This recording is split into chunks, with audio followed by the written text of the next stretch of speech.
அனைவருக்கும் வணக்கம்.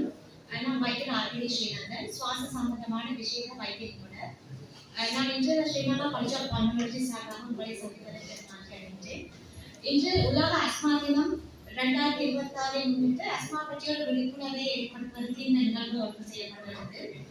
ஒவ்வொரு ஆண்டும் மே மாதத்தின் முதலாவது செவ்வாய்க்கிழமை இவ்வருடம் 5ஆம் தேதி அது கொண்டாடப்பட்டது. இவ்வாண்டின் அஸ்மா தினத்தின் கருப்பொருளானது access to anti-inflammatory inhalers for everyone with asthma still an urgent need. அதாவது அஸ்மா உள்ள அனைவருக்கு அலர்ஜி எதிர்ப்பு இன்ஹேலர்களை கிடைக்கச் செய்வது இன்னும் அவசர தேவையாக உள்ளது என்பதாகும்.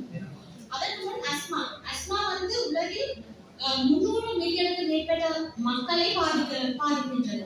இது அனைத்து வயதினர்களும் சிறு பிள்ளைகளிலிருந்து முதியவர்கள் வரை எல்லோரையும் பாதிக்கும் ஒரு நோயாகும். ஒவ்வொரு ஆண்டும் இலங்கையில் 6% மரணங்கள் அஸ்மாவினால் ஏற்படுகின்றது. உலகத்தில் 5 லட்சத்தி மேற்பட்ட மரணங்கள் அஸ்மாவால் ஏற்படுகின்றது. முதல் அஸ்மா என்றால் என்னென்று பார்க்கணும்.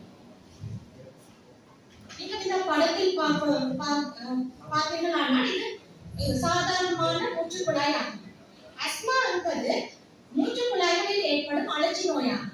இதன் போது மூச்சுக்குழாய் இதில் காணப்படுவது சுருங்கி வீங்கி அது சளி அடைப்படும். இதனால் உடலுக்கு செல்லும் ஆக்சிஜனின் அளவு குறைகின்றது.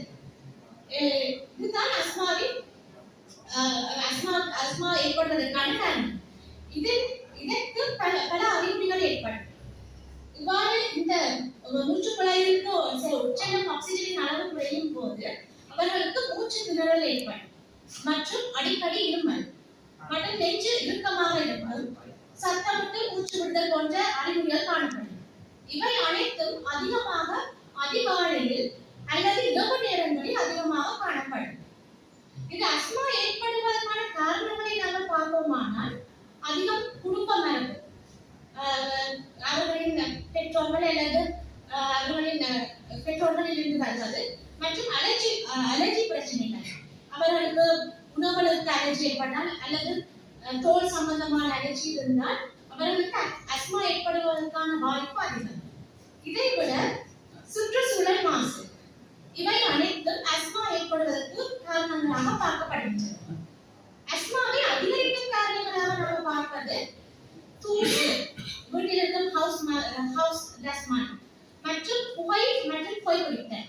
அவர்கள் புகைப்பிடிக்காவிட்டாலும் அவர்கள் சூழ உள்ள வீட்டில் இருப்பவர்கள் புகைப்பிடிக்கும் போது அவர்களுக்கு அஸ்மா ஏற்படுவதற்கான சந்தர்ப்பம் அதிகரிக்கின்றது.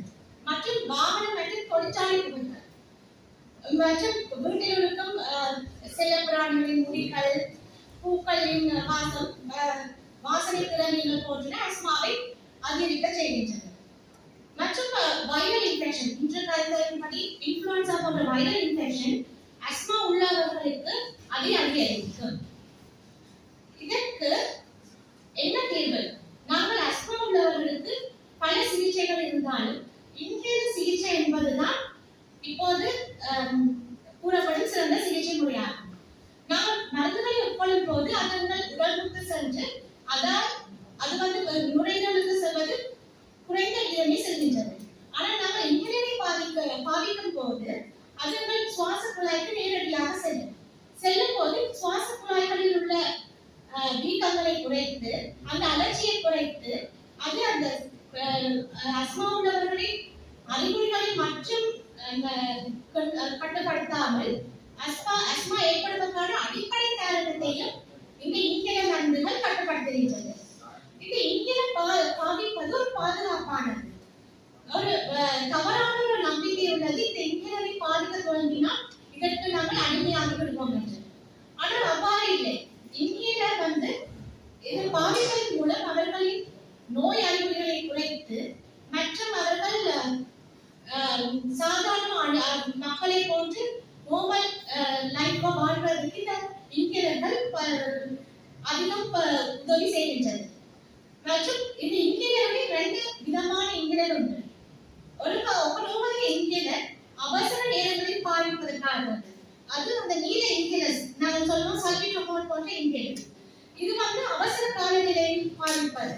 இதை தொடர்ந்து பாதிப்பது எங்களுக்கு அதிக ஆபத்துகளை விளைவிக்கும். இன்னொரு வகை உள்ளது ஆன்டி இன்ஃப்ளமேட்டரி, அதாவது அதிலுள்ள ஸ்டீராய்டு. இந்த வருடத்தின் கருப்பொருளானது ஸ்டீராய்டு உள்ள இன்ஹேலர்ஸை பாதிப்பதை ஊக்குவிப்பதாகும். அதாவது அஸ்மாவில் ஏன் அஸ்மா வருது, அதை அறிகுறிகளை கட்டுப்படுத்தாமல் அதன் காரணத்தை கட்டுப்படுத்தும் இன்ஹேலர்ஸை பாதிப்பதை ஊக்குவிப்பது இந்த ஆண்டின் அஸ்மா தினத்தின் முக்கிய கருப்பொருளாகும். இவை அனைத்தும் அரசாங்க வைத்தியசாலைகளில் இலவசமாக கொடுக்கப்படுகின்றன. இப்ப நீங்கள் யாருக்காவது அஸ்மா இருந்தால் அவர்கள் இப்படியான இன்ஹேலர்களை பெற்றுக்கொள்ள முடியும்.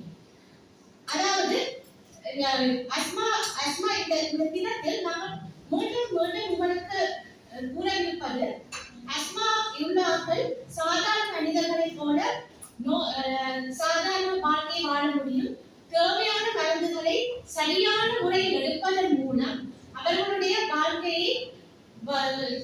தரத்தை உயர்த்தலாம் மற்றும் அவர்களின் பொருளாதாரத்தை, தங்களுடைய பொருளாதாரம் மற்றும் இலங்கையின் பொருளாதாரத்தை உயர்த்தலாம். நன்றி.